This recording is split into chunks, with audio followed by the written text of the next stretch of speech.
শাসকের প্রত্যেকটা করাপ্ট মিনিস্টারকে দায়িত্ব দিয়েছে। যেই মন্ত্রীকে গত সরকারে তাদের সরকারে অব্যাহতি দিতে হয়েছে বিভিন্ন কারণে, সেই একই ফেইল্ড মিনিস্টারকে আবার নতুন করে দায়িত্ব দিয়েছে, only to fail the nation again post monsoon revolution.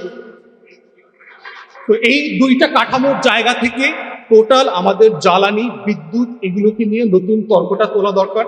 Certainly আজকের এনসিপি প্যানেলিস্ট যারা কথা বলেছেন সেটা গুরুত্বপূর্ণ।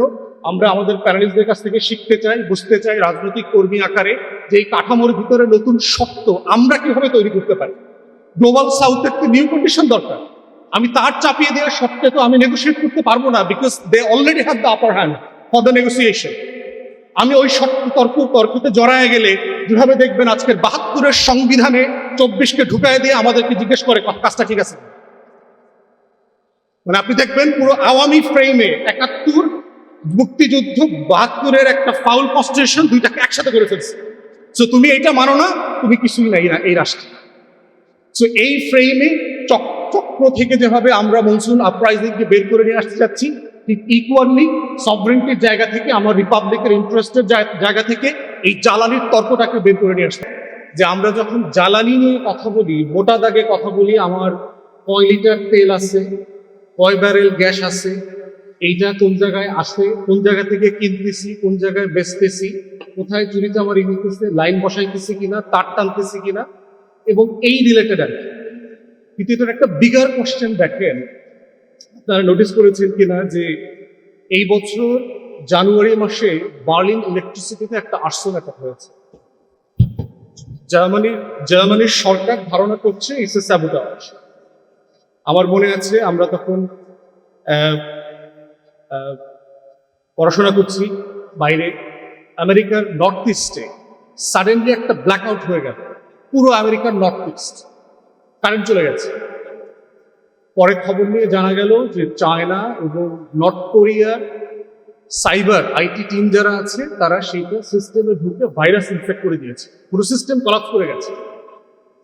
গত বছর দেখলাম আপনার স্পেনে, আইবেরিয়ান পেনিনসুলা, স্পেন এবং পর্তুগাল, দুই জায়গাতেই জ্বালানি সেক্টরে সিরিয়াস খাওয়া গ্যাস আছে কিন্তু সাপ্লাই করা যাচ্ছে না, পুরো চেইন ম্যানেজমেন্ট নষ্ট হয়ে গেছে, ইলেকট্রিসিটি ইনক্লুডেড।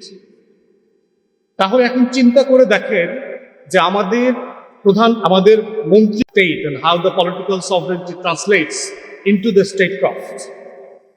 দেখেন আমাদেরকে যখন ছোটবেলায় রাষ্ট্র পড়িয়েছে তখন টিচাররা বলেছেন যে 4টা বিষয় লাগে একটা রাষ্ট্র হইতে, তার ভিতরে একটা হচ্ছে sovereignty. But they never taught us what does it really mean, sovereignty জিনিসটা আসলে কি। এবং এটা আমাদেরকে বুঝতে অনেক লম্বা সময় পাড়ি দিতে হয়েছে যে আসলে সভরেন্টি জিনিসটা কি, how does it look like, what are the elements consist of it. এবং দেখেন যে সভরেন্টি রাষ্ট্রের অনেকগুলো পিলারের একটা সমন্বয়। ধরেন এই দালানের, যেমন একটা দালান বলতে কি বুঝেন, এই দালানটাকে যদি আপনি এক্সপ্লেইন করতে চান, ইন্টারপ্রেট করতে চান, then have to go to the pillars. এই দালানের কনস্ট্রাকশনের জায়গাতে হাত দিতে হবে যে এখানে কোন কোন জিনিসগুলো মিলিয়ে আমরা দালান বুঝছি এটাকে। ঠিক ইকুয়ালি সভরেন্টি যেহেতু একটা মেটাফিজিক্যাল জায়গা, যেটা আপনি ফিজিক্স দিয়ে মানে ধরে বুঝাইতে পারবেন না, তো সেই জায়গাতে হচ্ছে যে আমাদের রাজনৈতিক কর্মী এবং নতুন জেনারেশনের যারা রেভলিউশনারিজ আছেন তাদের এটা বোঝা দরকার যে how the political sovereignty translate into the statecraft and the governance. তো সেইখানে দেখেন হবে। সবাইকে ধন্যবাদ। সালামু আলাইকুম।